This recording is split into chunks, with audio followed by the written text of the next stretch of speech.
Elon Musk just announced that he has finally bought Coca-Cola. Yes, the tech billionaire has now entered the beverage industry. This news has made headlines and shocked people all over the world. Why is Elon Musk buying Coca-Cola? Is he actually going to bring back cocaine in soft drinks? How is the public reacting to this? Join me today in this video where we will explore how and why Elon Musk bought the biggest beverage industry in the world. The first question that arises is that, did Musk buy Coca-Cola? After recently acquiring Twitter, he had a big dent in his wallet. Well, in reality, the situation is quite the opposite. Buying Twitter is a sort of investment. It just basically adds up to his net worth. But in contrast, when we buy a product for, let's say, $10,000, we will be $10,000 less rich.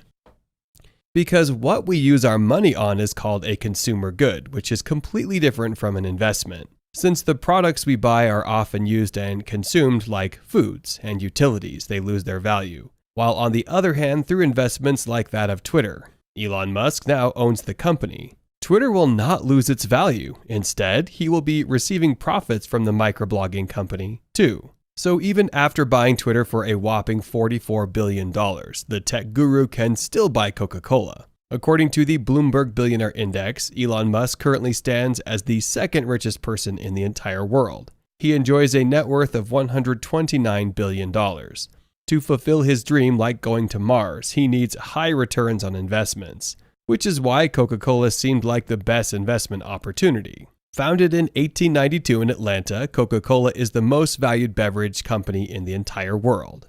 Coca-Cola is an American firm known for its soft drink production and marketing. Its products are used and consumed in the United States of America and all over the world. Nearly about 2,800 products are available in more than 200 countries. Coca-Cola also aims that almost 1.9 billion servings of Coke are consumed by people in around 200 countries in the world every single day. That is a huge number. Coca-Cola is also considered one of the largest companies in the United States of America. Coca-Cola's main ingredients are said to be coca leaves and cola nuts, but its original syrup formation is still an unrevealed secret. This makes the recipe quite valuable. In 2013, a man claimed that he had found the secret recipe for Coca-Cola. He then set it up for sale on eBay for a whopping $15 million. Coca-Cola focuses a lot on its marketing campaigns to remain in people's vision. The beverage is consumed in almost every part of the world. There has been a debate on sugar consumption recently that excessive intake is bad for health, and Coca-Cola has a lot of sugar. So to tackle this, Coca-Cola has introduced various versions of the legendary Coke, like Coke Zero and Diet Coke. Many famous personalities around the world love Coke, but recently one incident showed otherwise. The world-famous footballer Cristiano Ronaldo turned down the offer to drink Coke in a press conference. Instead, he promoted a healthy lifestyle and recommended water. By the end of the conference, the stock price of Coca-Cola went down by $4 billion.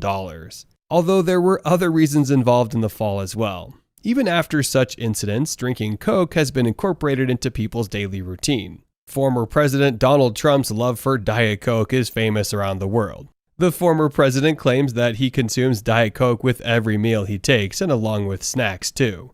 This totals up to 12 cans of Diet Coke in Donald Trump's daily diet. The countries which do not manufacture Coca-Cola have to import Coca-Cola from their neighboring countries due to constant demand. This is why Coca-Cola is termed the most valuable beverage in the world, and the company's worth is $268.6 billion. But how did Elon Musk buy a company worth over $250 billion while having a fortune of $129 billion? This is where his favorite bank steps in. Morgan Stanley is likely the bank which aided Musk to buy Coca-Cola, as it did it in the Twitter case. And apart from that, we need to keep the billionaire's influence on the world in mind too. One tweet from him unstabilizes the crypto market and increases or decreases the share prices of companies. Would this genius have some sort of difficulty in raising some $100 billion? Musk has a gigantic fortune, and even if that is not enough, he also has a huge influence and power of authority. And that is enough for the tech billionaire to raise a few $100 billion on his own. Elon Musk is the founder and CEO of many famous companies in the world. One example can be SpaceX. It is the world's biggest spacecraft manufacturer and satellite communication company in the world. He made headlines in the news back when a rocket was launched by SpaceX. The launch was successful to send the first commercial plane into space. However, the tech genius got his place on the board of legends when he, along with SpaceX, launched the Falcon 9 rocket into space in May 2012. And since then, the tech mogul has been a hot topic in the news, making headlines and achieving things that all of us have always thought to be impossible. Elon Musk has been a tech enthusiast since his childhood. He even created a game at just the age of 12 years old called Blaster. The objective of the game was to use the 5 ships you had within your control to destroy as many alien fighters as possible. Musk sold this game to PC and Office Technology magazine for approximately $500. I don't know about you, but designing a game and selling it for $500 at just 12 years old sounds like a genius in the making to me. The tech guru also founded Tesla through his profits from his previously owned company PayPal, which he sold for $1.5 billion in 2002. And since he owned most of the shares of the company, 11.72% to be precise, he received an amount of just around $176 million. Tesla is now the biggest electric automobile manufacturing company in the entire world. Musk's inventions through Tesla have shocked the world numerous times and shown them a peek at the future he plans to bring to the entire world. But his rich history does not stop there. He is famous for his online rivalries and for acquiring whatever companies he wants and feels like. In 2022, Musk made headlines once again when he showed his interest to buy Twitter. The famous microblogging site was under the tech mogul's radar. He sent a proposal of buying all the company's shares for the price of $43 billion, but this offer was refused by the board of directors of Twitter. Along with the board, the Saudi prince Talal also refused the offer since he owned 5.2% shares in the company and acted as the chairman. But we all know that Elon Musk does not take no for an answer. He then sent his last proposal to Twitter's headquarters, where he increased his offering from $43 billion to $46 billion. The strike caught everyone's attention as they were now considering moving forward with this deal. And after some negotiations from both parties, Musk was successful in buying Twitter for $44 billion.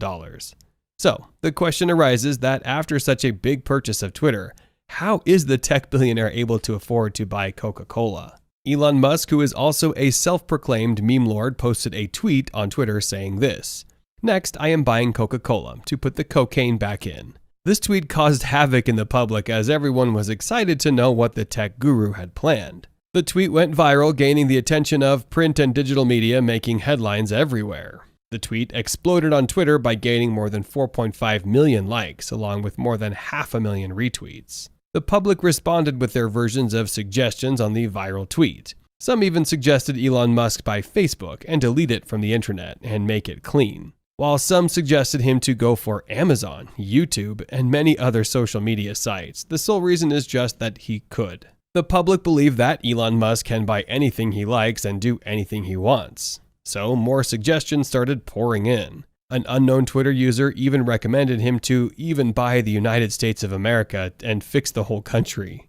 Well, that is a dream to look upon, and who knows, with a record of buying such humongous companies, the tech billionaire could also buy a country. However, the guy knows his limitations as a human being. He knows that he can't do miracles. Similarly, he also tweeted a photo that was photoshopped with the caption, "Now I'm going to buy McDonald's, and I will fix all the ice cream." To which Musk replied, "Listen, I can't do miracles, okay?" In just a few hours, the tweet had been liked by over 2 million Twitter users and retweeted by over 250,000 users. Well, Musk surely knows that with all this fortune, there are still some things that can't be controlled, like McDonald's ice cream machines. His followers do include both supporters and haters, but are mostly supporters, occasionally become outraged by his tweets. You could be surprised how someone might say that. You may get a sense of the impact his tweets create by simply viewing his Twitter timeline. Elon Musk claims that he has less to do with the profits and more to do with working for humanity. As a self-proclaimed free speech absolutist, he might make changes in the Coca-Cola recipe to have a better impact on its consumers. As I mentioned earlier, Coca-Cola has many competitors in the world. In recent times, health and well-being is being talked about a lot. Therefore, the natural juices and smoothies prepared from fruits are Coca-Cola's biggest rivals. Most nutritionists have linked several of the main lifestyle illnesses to the high levels of sugar that are in soft drinks. There is a lot of sensationalism going on throughout the world that refrains people from consuming sugar. When one limits or completely avoids soft drinks from their diet, they can manage some lifestyle diseases, including cancer and diabetes, more efficiently.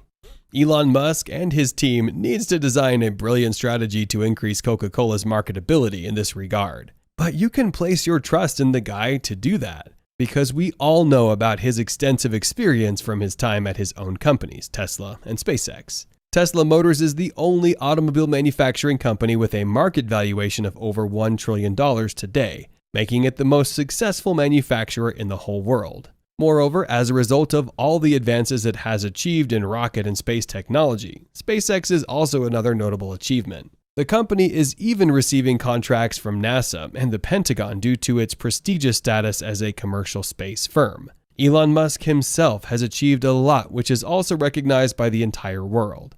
He has beaten Jeff Bezos in the war of becoming the richest person on the planet in 2022, and now stands as the second richest person, while the first being Bernard Arnault with a net worth of $178 billion.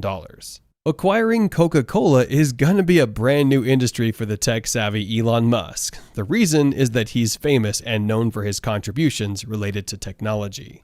Many people also have several conspiracy theories against the tech mogul. They believe that he plans to control the world population, and for that, he has targeted the beverage industry. So, through Coca-Cola, he might plan on world domination. They say that Musk is secretly working on a microchip that can monitor and control several actions of human beings.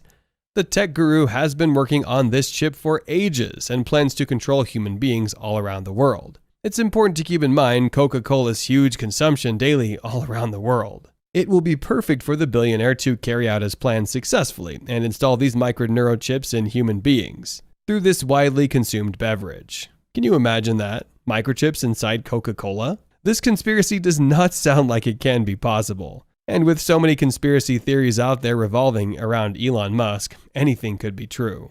This brings us to the end of today's video. But there are still a lot of questions unanswered. Did Elon Musk buy Coca-Cola for the help of humanity? Lived in LA for 16 years, and the traffic has always been terrible. You can have many tunnels crisscrossing each other with maybe a few meters vertical distance between them, and completely get rid of traffic problems. And I guess that was my essential disappointment with the California so-called high-speed rail. It's like I was looking at that, wow, and it's like, well, they've got better things. They did better things in Japan 30 years ago. They've got something way better in China. Why are we doing this and spending so much money on it? And it's going to take 20 years. And by that time, we'll be 50 years behind what they've got in Japan. I mean, this just doesn't make sense. We're trying to dig a hole under LA, and this is to create the beginning of what will hopefully be a 3D network of tunnels to alleviate congestion. So, I mean, right now, I think one of the most soul-destroying things is traffic. It affects people in every part of the world. It takes away so much of your life. Sort of, how would you like something that can never crash? It is immune to weather.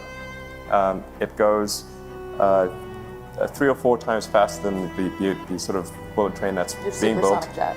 Well, it goes about, let's say, an average speed of twice what an aircraft would do. So you go from downtown LA to downtown San Francisco in under 30 minutes.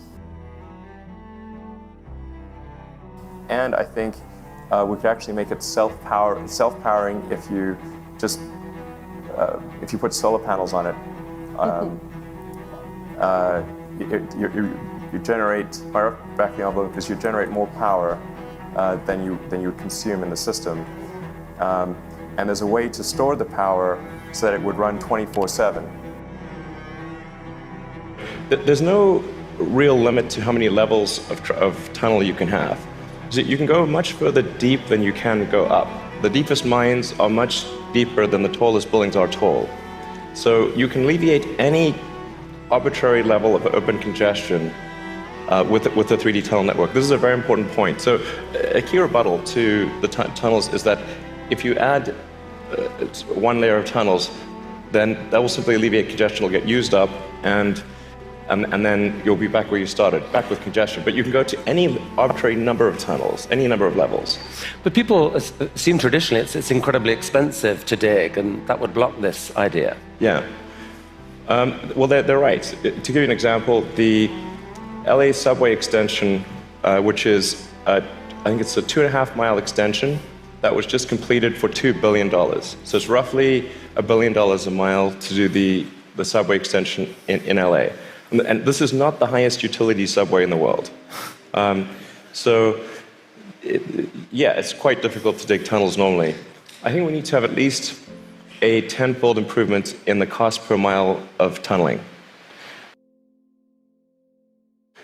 Actually, if you just do two things, you can get to approximately an order of magnitude improvement, and I think you can go beyond that.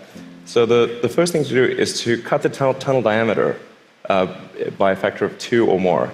So a single road lane tunnel would, according to regulations, has to be 26 feet, maybe 28 feet in diameter to allow for crashes and emergency vehicles and sufficient ventilation for combustion engine cars. But if you shrink that diameter to what we're attempting, which is 12 feet, which is plenty to get an electric skate through, you drop the diameter by a factor of 2 and the cross-sectional area by a factor of 4. So, and the tunneling cost scales with the cross-sectional area. So that's roughly a half order of magnitude improvement right there. Then tunneling machines currently tunnel for half the time, then they stop, and then the rest of the time is putting in reinforcements for the tunnel wall. So if you design the machine instead to do continuous tunneling and reinforcing, that'll give you a factor of 2 improvement. Combine that and it's a factor of 8.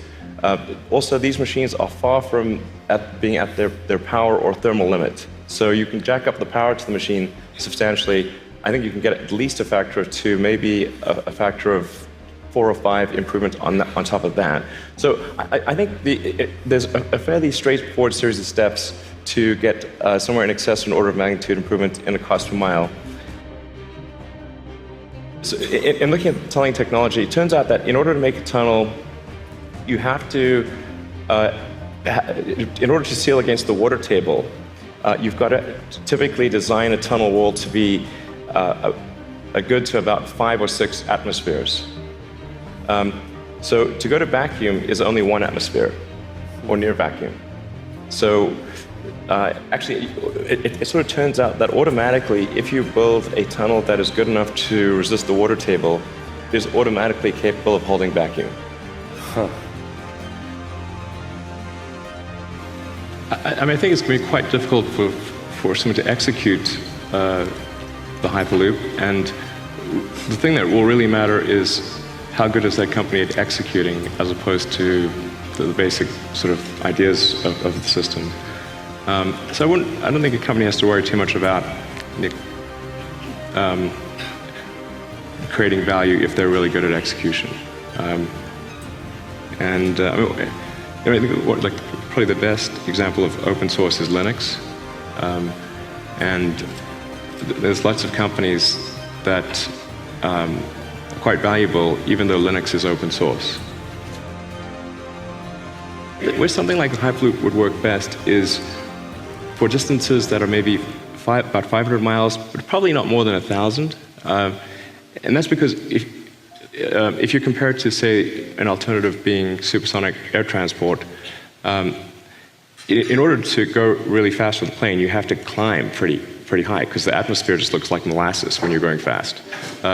So for distances certainly under 500 miles, you spend all your time just ascending and descending, and you don't really get an opportunity to spend time at cruise. So something like the Hyperloop can compete really well in that arena, because you instantly, or almost instantly, enter a low-pressure environment. And so the tube contains a low-pressure environment that's, like the cruising altitude of, well, it's like very high altitude atmosphere, basically, and so you don't have to spend any time ascending or descending. So there's no way it would be, well, extremely difficult for a plane to be faster than a Hyperloop for distances under 500 miles because of that ascent-descent thing. However, once you get to long distances, then the cost of the tube starts to become a big factor. And so then I'd say it's probably the right move is to go to supersonic transport, because then you're spending a large percentage of your time at cruise. And you could probably get there faster with a supersonic aircraft. I think probably I'll be able to talk about the Hyperloop idea in maybe pretty soon. There's a Tesla announcement we've got next month, or so around June 20th or so, and I think I think at some point after that, that should hopefully that will be a good time to talk about the Hyperloop idea. But for those that aren't aware, the basic thought is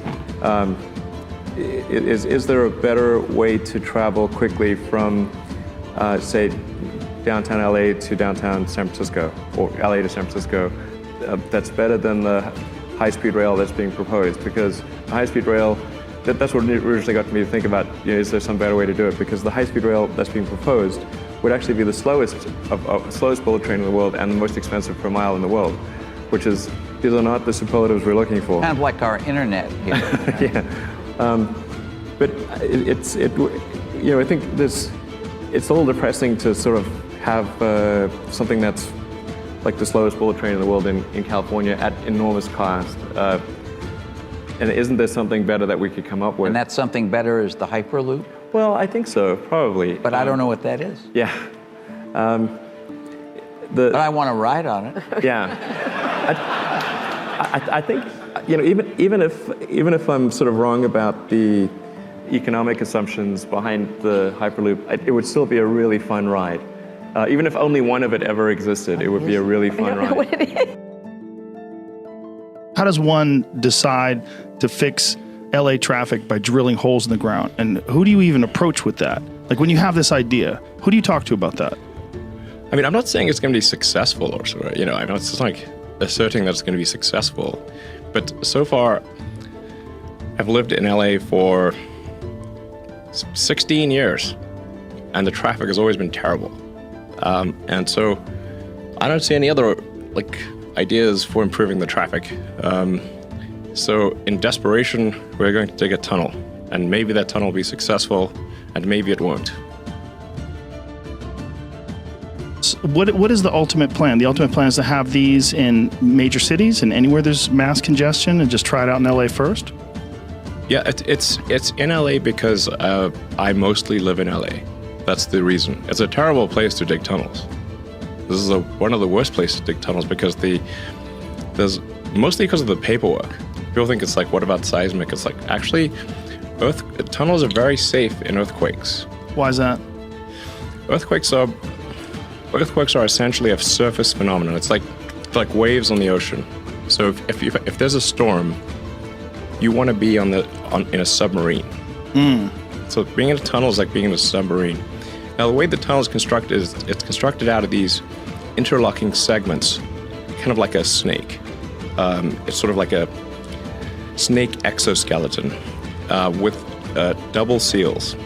And so even when the ground moves, the tunnel actually is able to shift along with the ground, like an underground snake.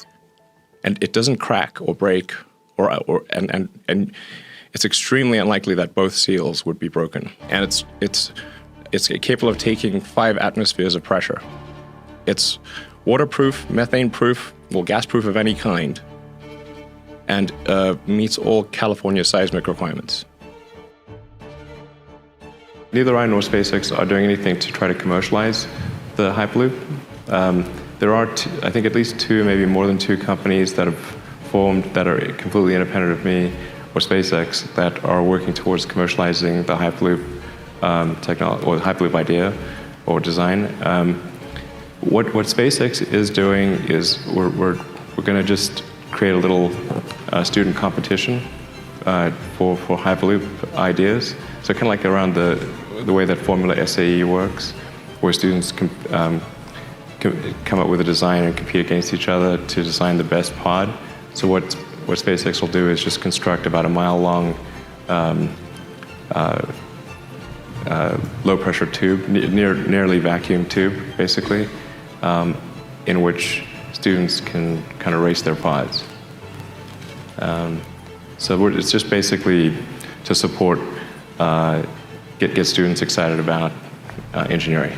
That's the only involvement of SpaceX and myself with the Hyperloop at this point. The Hyperloop, I need to set aside some time to actually write down some of the details, and I want to make sure that I don't say something completely stupid. So, I'm spending time with both the SpaceX aerodynamics team and the Tesla aerodynamics team, just to make sure that whatever I put out there really will work. Are we talking train here, or is this just an alternative, something that we haven't thought of before? Yeah, I think it would genuinely be a new mode of transport. Mm-hmm. It's exciting. I think one way to think of it is like it's kind of like a ground-based Concorde. Wow. Like, if you could make something go as fast as a Concorde on the ground, how would you do that? Right. Would you require rails in that sense, or I mean, is it? We shall see. No, actually, I think rails are not needed. So it can really take the edge off the traffic, but I'm actually quite a big fan of tunnels. Tunnels are so underappreciated. Please elaborate. Well, the fundamental problem with cities is that we build cities in 3D. Yeah. I mean, you see you've got these tall buildings with lots of people on each floor, but then you've got roads which are 2D. Yeah. So that obviously just doesn't work. You're guaranteed to have gridlock. But you can go 3D if you have tunnels.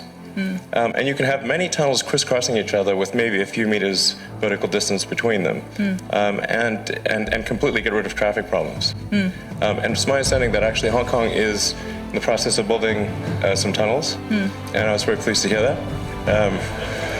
But that really is the solution for solving traffic in major cities. A lot of people think that when you make cars autonomous, that they'll be able to go faster, and that will alleviate congestion. And to some degree, that will be true.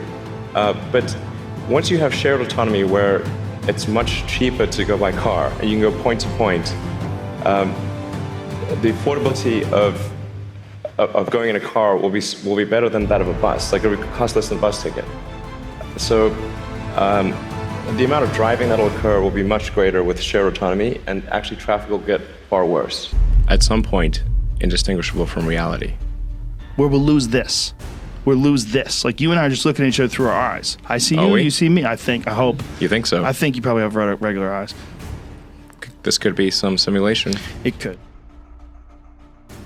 Well, I mean, there's some interesting things here on the virtual reality front. I mean, just on the whole notion of a simulation, which is that if you extrapolate into the future and say, well, how good, let's say, will video games be in 100 or 200 or 1,000 years from now? If there's continued improvement, and you're in a full-body haptic suit with a sort of surround vision, and it becomes, beyond a certain resolution, indistinguishable from reality. And there are likely to be millions, maybe billions of such simulations. So then, what are the odds that we're actually in base reality? Isn't it 1 in billions? Is it? I mean, I can give the counter argument, but I'd rather you give the counter argument. Obviously, this feels real, but it seems unlikely to be real. The argument for the simulation, I think, is quite strong, because if you assume any improvement at all over time, any improvement, 1%, 0.1%, just extend the time frame, make it 1,000 years, 1,000,000 years. The universe is 13.8 billion years old.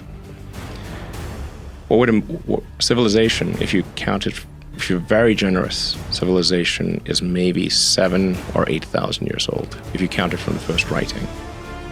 This is nothing. This is nothing. So, if you assume any rate of improvement at all, then games will be indistinguishable from reality. Or civilization will end. One of those two things will occur. I think most likely, this is just about probability, there are many, many simulations. These simulations are, you might as well call them reality, or you could call them multiverse. These simulations, you believe, are created? Like someone has manufactured? They're running on the substrate. So... that substrate is probably boring. Boring? Mm-hmm. How so?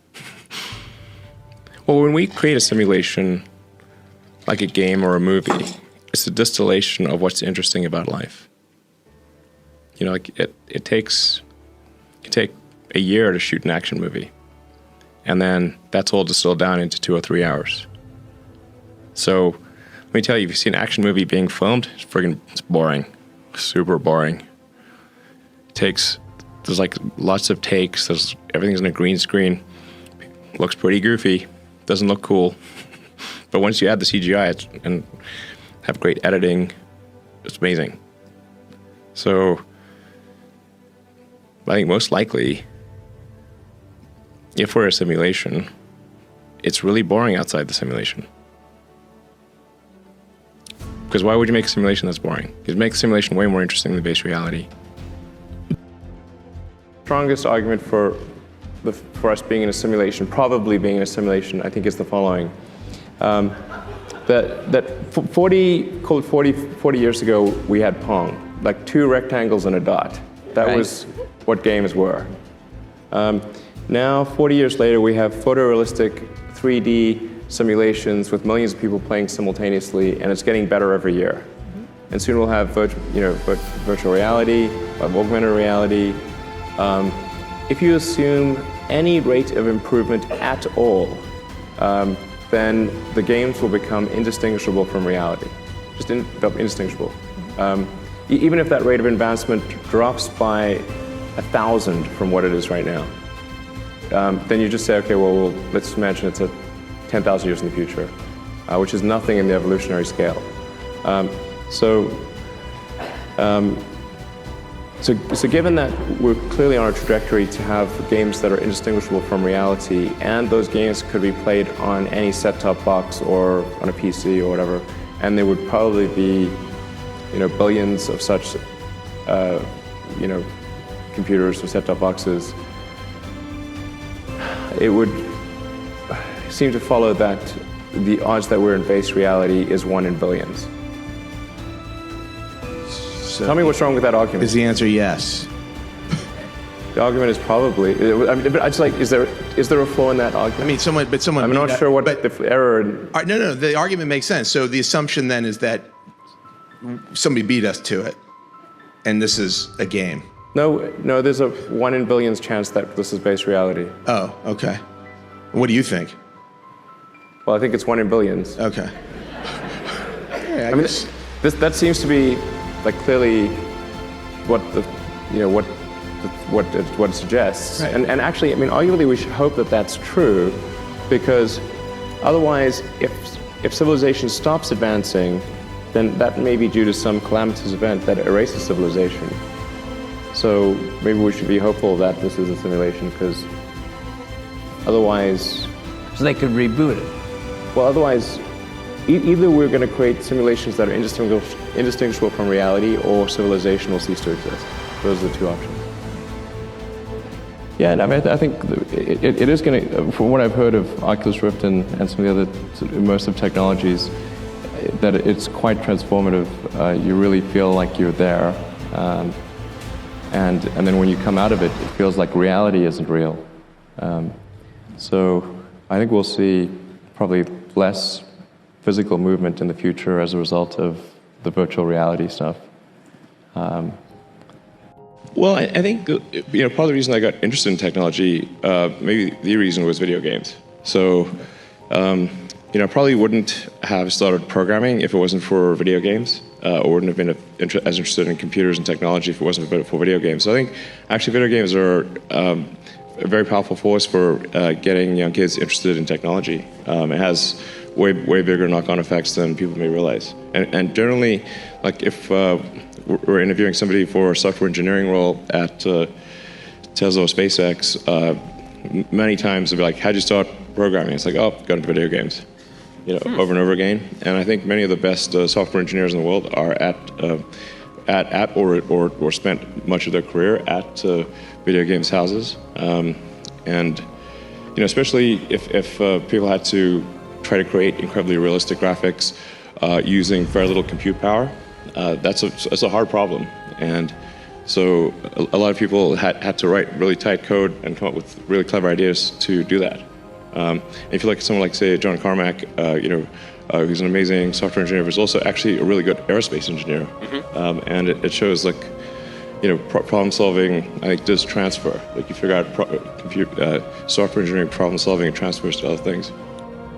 Assume any rate of improvement of video games at all, then one or two things are going to happen. Civilization will end, or games will be so realistic you can't tell the difference between them and reality.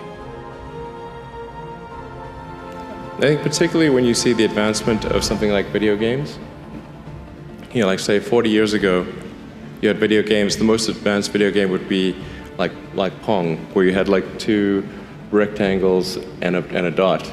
Like batting it back and forth. I played it. Oh yeah, me too, exactly. I played Pong. Exactly, it sort of dates you a little bit. But yeah, we both played the same game. And that was like, wow, that was a pretty fun game at the time. But now you can see a video game that's photorealistic, almost photorealistic, and millions of people playing simultaneously. And you see where things are going with virtual reality and augmented reality. And if you extrapolate that out into the future with any rate of progress at all, like even 0.1% or something like that a year, then eventually those games will be indistinguishable from reality. They'll be so realistic, you will not be able to tell the difference between that game and the reality as we know it.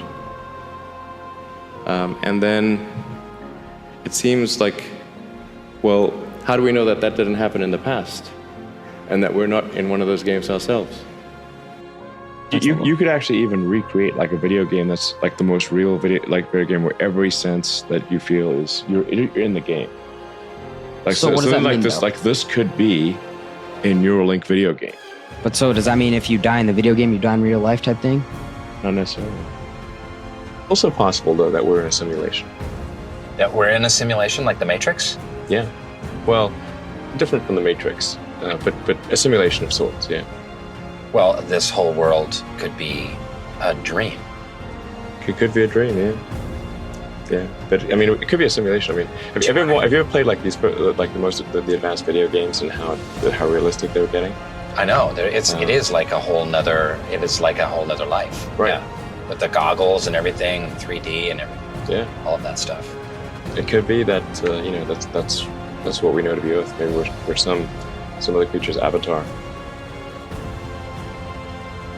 If you're talking to a digital superintelligence and can't tell if that is a computer or a human, like let's say you're just having a conversation over a phone or a video conference or something where you think you're talking, looks like a person, makes all of the right inflections and movements and all the small subtleties that constitute a human, and talks like a human, makes mistakes like a human, like at that, and you literally just can't tell, are you video conferencing with a person or an AI? There may be ways to test whether it's a simulation. There might be. I'm not saying there aren't.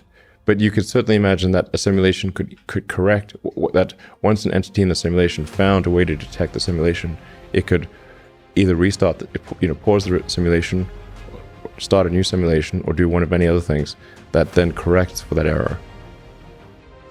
We're already a cyborg. It's just that, you have a digital version of yourself or partial version of yourself online in the form of your emails and your social media and all the things that you do. and you have basically superpowers in that with your computer and your phone and the applications that are there. You have more power than the President of the United States had 20 years ago. That you can answer any question, you can video conference with anyone anywhere, you can send a message to millions of people instantly. You just do incredible things. The robots are not the scary part. The scary part is AGI, or artificial general intelligence, digital superintelligence that far exceeds human intelligence. If there's a digital superintelligence that is just vastly smarter than the smartest human, we could lose control of it, and then it could do something bad potentially. These things are just probabilities; they're not certainties. So it's not the robot. Like I said, it's not the robots; it's the digital superintelligence to be concerned about. I think this is definitely one of the issues that we need to be concerned about as an existential risk. I think we should have a regulatory agency that oversees advanced AI. Now the government does not even have insight. And I think the right order of business would be to stand up a regulatory agency, initial goal, gain insight into the status of AI activity, make sure the situation is understood. Once it is, then put regulations in place to ensure public safety. That's it. And for sure, the companies doing AI will, most of them, not mine, will squawk and say, hey, this is really going to stifle innovation, blah, blah, blah. It's going to move to China. It won't. It won't, because has Boeing moved to China? Nope. They're building aircraft here. Same on cars. And so the notion that if you establish a regulatory regime, that companies will just simply move to countries with lower regulatory requirements is false on the face of it, because none of them do. Unless it's really overbearing, but that's not what I'm talking about here. I'm just talking about, making sure that there is awareness at the government level.